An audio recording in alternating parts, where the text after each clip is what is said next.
Bismillahirrahmanirrahim. Assalamualaikum warahmatullahi wabarakatuh. Hai, apa kabar anak-anak madrasah hebat dimanapun kalian berada? Kalian tentu saja masih dalam keadaan sehat kan? Masih semangat? Saya tidak henti-hentinya ingin mengingatkan bahwa di masa pandemi COVID-19 ini, mari kita patuhi aturan pemerintah, instruksi pemerintah, diantaranya yang pertama jaga kesehatan, ya, jaga jarak, social distancing. Kemudian yang kedua, jaga kebersihan tangan, selalu cuci tangan dengan sabun. Kemudian jangan lupa kalau kalian kemana-mana harus menggunakan masker. Anak-anakku, anak madrasah hebat dimanapun kalian berada, ketemu lagi dengan saya, Bapak Doni Permana. Kita akan share informasi tentang sejarah Indonesia. Kali ini kita akan membahas sebuah tema yang menarik sesuai dengan tema yang muncul dalam video ini. Sempat nyasar ke utara, akhirnya sampai ke Nusantara. Sebetulnya judul besarnya adalah tentang penjelajahan Belanda ke Nusantara. Di sini ada tema besar, nyasar. Pernah nggak kalian nyasar? Pasti pernah ya. Jangan malu-malu. Saya juga pernah nyasar. Nggak apa-apa. Kalau kalian nyasar, apa yang akan kita lakukan? Pasti yang pertama kita cari alamat lebih detail lagi, terus nanya-nanya ke orang. Betul nggak? Nah, habis itu kalau nggak ketemu lagi atau nggak ketemu terus, ya kita balik lagi ya. Tapi yang jadi masalah kalau nyasarnya itu di Kutub Utara. Tahu Kutub Utara? Ya, Kutub Utara itu adalah sebuah daerah yang semuanya laut dan lautnya itu diselimuti es. Bayangkan kalau kita nyasar di Kutub Utara, mau nanya sama siapa? Nanya sama beruang, ya, nanya sama penguin, nggak bisa.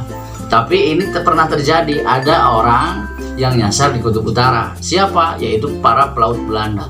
Makanya saya bilang pernah sempat nyasar ke utara, akhirnya dia sampai ke Nusantara karena betul-betul dia nyasar, bahkan sampai pimpinan rombongannya tewas gitu ya, dan akhirnya kembali lagi ke Belanda.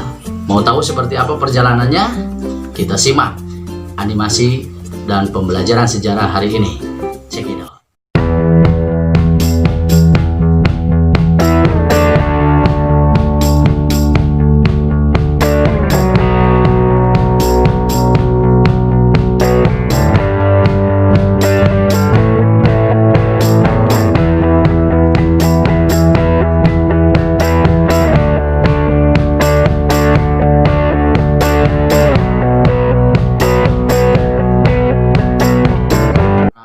Anak madrasah hebat dimanapun kalian berada, pembahasan hari ini sekali lagi kita akan membahas tentang rute perjalanan pelaut-pelaut Belanda atau bangsa Belanda hingga akhirnya sampai ke Nusantara.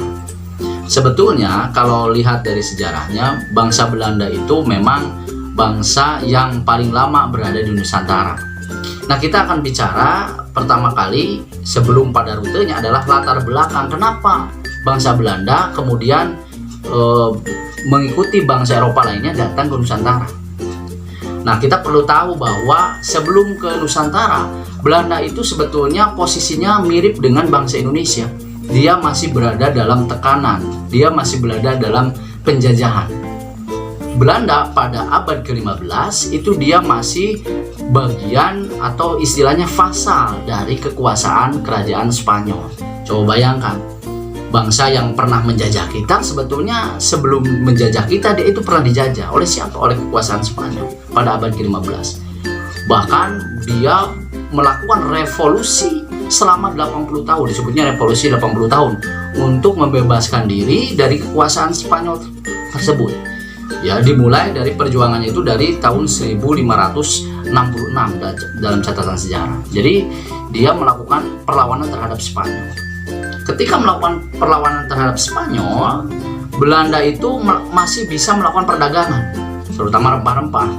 Di mana sebelum ke Nusantara dia melakukan jual beli rempah-rempah itu di Lisabon, yaitu salah satu bandar perdagangan di Eropa miliknya Portugis, karena Portugis sudah lebih duluan daripada Belanda datang ke Nusantara.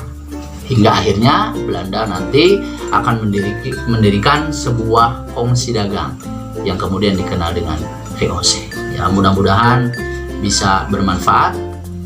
Saksikan video-video selanjutnya. Tetap semangat, dan jaga kesehatan. Terima kasih. Wassalamualaikum warahmatullahi wabarakatuh.